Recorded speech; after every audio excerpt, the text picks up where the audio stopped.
Assalamualaikum warahmatullahi wabarakatuh. Jumpa lagi nih dengan podcast kita Pemuda Gabut. Gerak bareng untuk taubat. Nah, sebelum kita membahas episode kita hari ini, mari kita kenalan dulu nih. Kita kenalan biar kita sama-sama enak nih. Siapa sih suara yang kita isi hari ini gitu kan. Ya, kenalkan. Nama gua Muhammad Ihsan, biasa dipanggil Ihsan. Episode kita hari ini yaitu kita membahas tentang zakat. Apa sih zakat itu? Ibroh yang bisa kita ambil apa sih dari zakat? Macam-macam zakat itu apa sih?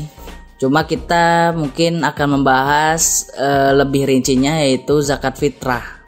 Karena lagi momen-momen Ramadan nih, yang kita sudah melewati setengah perjalanan kita selama di Ramadan. Ya, alangkah baiknya kita bisa membahas tentang zakat fitrah. Nah, apa sih sebenarnya zakat fitrah itu? Sebelum kita membahas zakat fitrah, alangkah baiknya kita harus tahu dulu nih, zakat itu sebenarnya apa sih? Nah, zakat itu adalah ibadah wajib bagi semua umat muslim dan termasuk salah satu ke dalam rukun Islam yang keempat. Nah, ini udah wajib banget nih, udah harus kudu kayak kita sholat gitu kan. Rukun-rukun Islam itu kan ada 5 ya. Yang pertama syahadat, lalu yang kedua sholat, yang ketiga adalah puasa, yang keempat adalah zakat, dan yang kelima adalah haji bagi yang mampu. Nah, setelah berpuasa ini nih kita harus bisa mengeluarkan zakat. Nah, zakat itu kalau dalam bahasa artinya bersih, suci, berkat dan berkembang.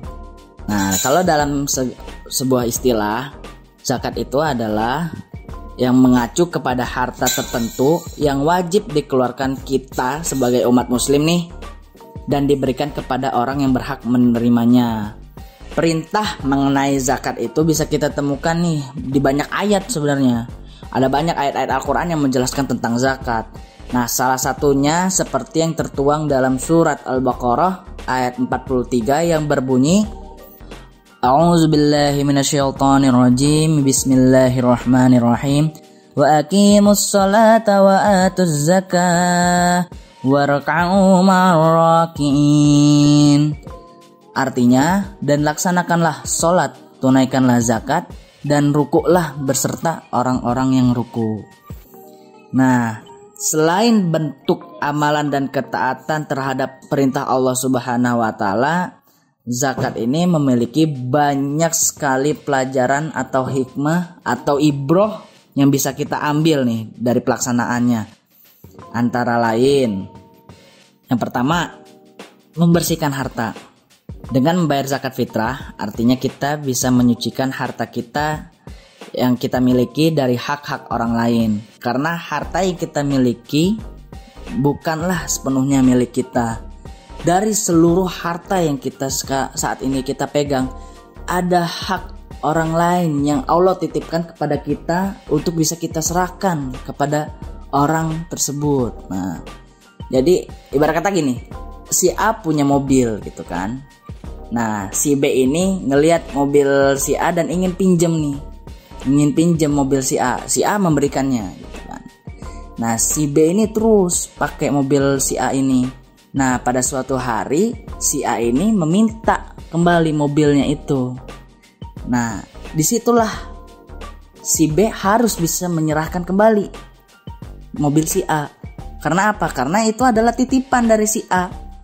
Si A ini menaruh mobil kepada si B. Nah, si B ini berkewajiban untuk menyerahkan kembali. Sama seperti zakat. Zakat itu Allah memberikan harta kepada kita.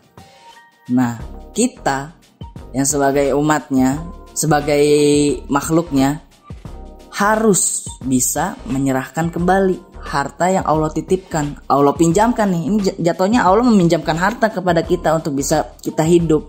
Nah, Allah ada sebagian harta yang Allah titipkan, Allah pinjamkan, Allah titipkan kepada kita untuk bisa kita serahkan kepada orang lain itu. Gitu. Nah, dengan kita membayar zakat, maka kita bisa membersihkan harta yang kita miliki. yang insya Allah akan menggantikannya lebih baik lagi. Lalu ibrah yang kedua adalah kita bisa membantu fakir miskin. Zakat fitrah dapat membantu saudara-saudara kita yang belum berkecukupan, memenuhi kebutuhan-kebutuhannya sehingga kita sama-sama bisa bergembira merayakan Idul Fitri. Idul Fitri ini milik semua orang, milik semua umat Islam, maupun kaya maupun miskin, mau yang berada, mau yang tidak berada, mau yang punya mobil, mau yang gak punya mobil, yang punya rumah, mau yang gak punya rumah. Kita harus bisa saling berbagi. Nah, dengan adanya zakat ini, kita bisa berbagi kepada orang-orang yang membutuhkan, kepada para fakir miskin, agar mereka bisa merasakan betapa nikmatnya, betapa indahnya, betapa gembiranya kita bisa merayakan Idul Fitri dengan berkecukupan. Lalu yang ketiga apa? Kita bisa membersihkan jiwa. Kita bisa membersihkan jiwa seorang mukmin dari bahaya yang ditimbulkan dosa dan kesalahan-kesalahan serta dampak buruk dalam hati. Lalu, ibrah yang lain adalah kita bisa mendapatkan keberkahan dari harta yang kita zakatkan. Hal ini dapat memperlancar dan menambah rezeki kita. Sama sepertinya halnya kita bersyukur. Ketika kita bersyukur, Allah akan menambahkan nikmat itu. Jika kita tidak bersyukur, maka Allah akan menarik nikmat tersebut. Dengan adanya zakat ini kita bisa memberikan rasa syukur kita. Kita bisa menampakkan rasa syukur kita kepada Allah Subhanahu wa taala, bahwa kita selalu bersyukur, bahwa kita selalu menikmati dan memberikan rasa syukur kita kepada Allah Subhanahu wa taala, agar Allah bisa memberikan lagi kenikmatan-kenikmatan yang bisa kita raih dalam memperoleh harta kita gitu. Lalu yang kelima, meningkatkan rasa syukur. Seperti yang tadi ya, sudah saya jelaskan bahwa rasa syukur itu bisa kita timbulkan, bisa kita berikan kepada Allah melalui zakat. Ada cara lain lagi seperti sedekah, infak. Tapi sedekah dan infak itu adalah salah satu sunnah yang walaupun kita nggak melaksanakan Ramadan, kita bisa melaksanakannya gitu. Sedangkan zakat fitrah ini adalah salah satu kewajiban harus dilaksanakan sewaktu bulan Ramadan. Lalu apalagi nih ibrah yang bisa kita ambil lagi?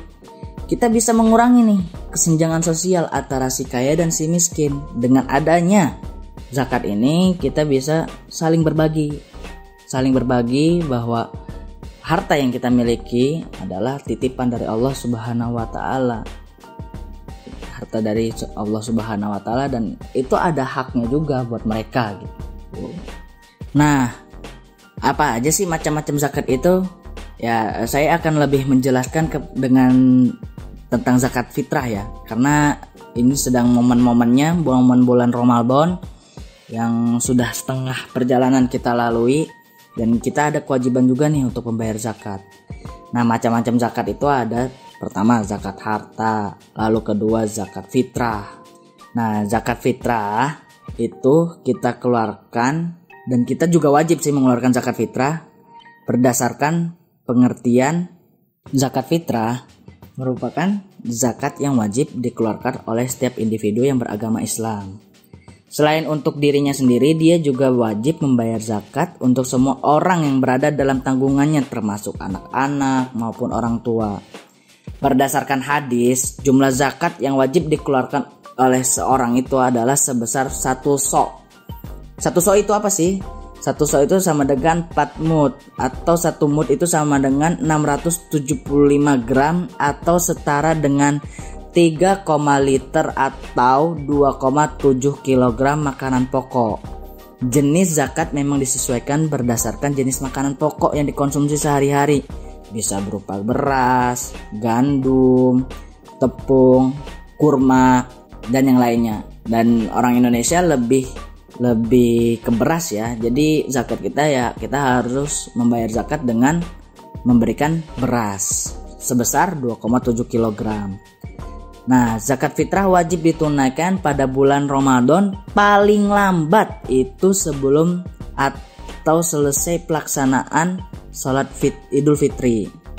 Jadi sebelum selesai nih pelaksanaan sholat Idul Fitri, kita harus bisa membayar zakat fitrah.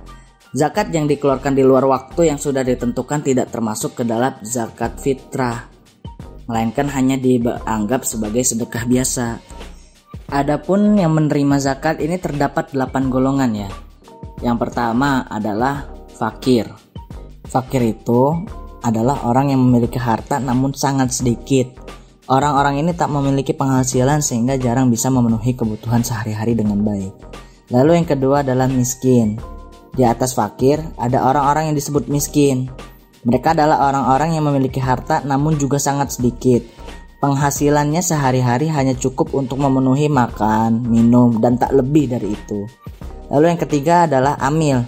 Amil ini adalah orang yang mengurus zakat, mulai dari penerimaan zakat hingga menyalurkan kepada orang-orang yang membutuhkan. Lalu yang keempat adalah mu'allaf.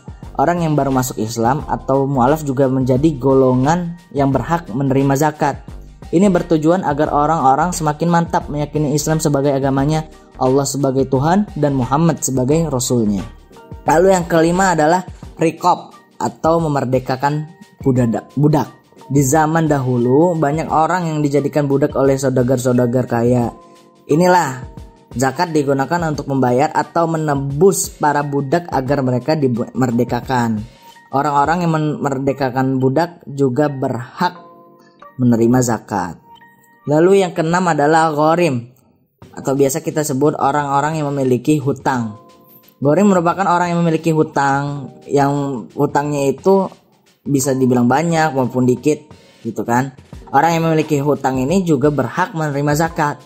Namun orang-orang yang berhutang untuk kepentingan maksiat seperti judi, berhutang demi memulai bisnis lalu bangkrut, hak mereka untuk mendapatkan zakat akan gugur. Lalu yang ketujuh adalah fi sabilillah. Yang dimaksud dengan fi sabilillah adalah segala sesuatu yang bertujuan untuk kepentingan di jalan Allah. Misal pengembangan pendidikan, dakwah, kesehatan, panti asuhan, madrasah diniyah, dan masih banyak lagi. Lalu yang kedelapan adalah Ibnu Sabil. Ibnu Sabil disebut juga sebagai musafir atau orang yang sedang melakukan perjalanan jauh, termasuk pekerja dan pelajar di tanah perantauan. Nah, mungkin segitu dulu nih teman-teman yang bisa saya jelaskan tentang zakat. Kurang lebihnya mohon maaf. Wassalamualaikum warahmatullahi wabarakatuh.